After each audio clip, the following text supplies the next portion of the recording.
We had four main goals when we set out to build the New York Jets Atlantic Health Training Center. The first was to make it a corporate headquarters. That the Jets' history, that we had separate offices for football or business spread out between Hofstra and Manhattan. To bring that all together in one place was really important to us, but it was just as important that we really built a new building that was a statement about the new Jets, a statement about who we are and who we want to be, and that when you drive up to this building and you see this steel and glass structure, you get a sense that this is an NFL football team. This is a headquarters of something. You're not sure what it is, but it's something cool, and I think that makes a real statement. The second piece, which was really important, is that it had to be a state-of-the-art training and medical center for our players. Our players are only as good as the amount of time they're able to spend on the football fields, and so making sure that they're in their top peak physical condition and that we have all the training and medical requirements in order to get them there. The third piece is that this had to be a graduate school for football.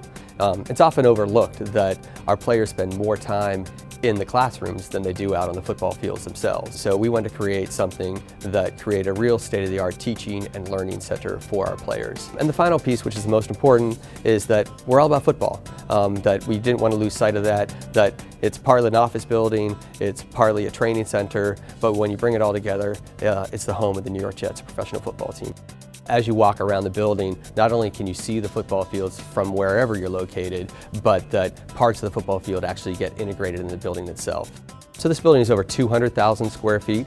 It includes this field house here, which is about 80,000 square feet, and then the remainder, about 120,000, is incorporated into what we call the campus building. It's on 2 floors. The first floor is separated into 3 main zones. The first is a training area, the second is the coaching area, and the third is our classroom area.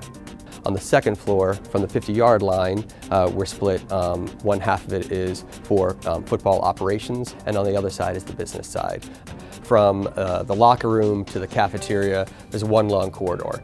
It's adjacent to the outdoor football field, and it's about 100 yards long. But then when they're walking along that hallway, that you've got the white lines from the football field every 5 yards extending into that hallway. It extends up the wall and into the lighting grid itself.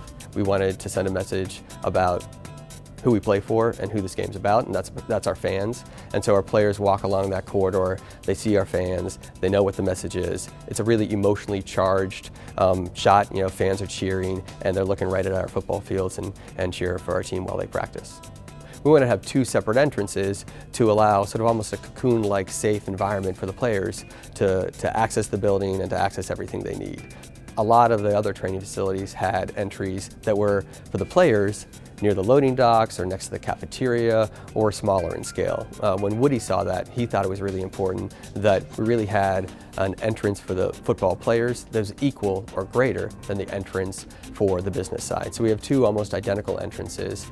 When you walk in and see them, it slopes down from a 3-story height and telescopes to about a 1-story height. So there's a real sense of entry. It's meant to evoke the tunnel that you take out to the stadium when players take the field. When Rex Ryan came on as our coach, the training facility was only about 6 months old. And it was sort of like a new house that you had moved in, but you hadn't put everything on the walls yet. One of the things that he felt was really important and that was missing or not quite complete was imbuing the building with the Jets' history and our players. So we added a few things. In the locker room, there's a chronological history of every number throughout Jets' history and the players who wore that number. In our classroom area, we have a bunch of empty white walls that he had the idea to put our Hall of Fame up there. So we have a couple of different kinds of Hall of Fames. We have our Pro Bowl players, so every player throughout history who has made it to the Pro Bowl as a New York Jet. And then we have a number of team records,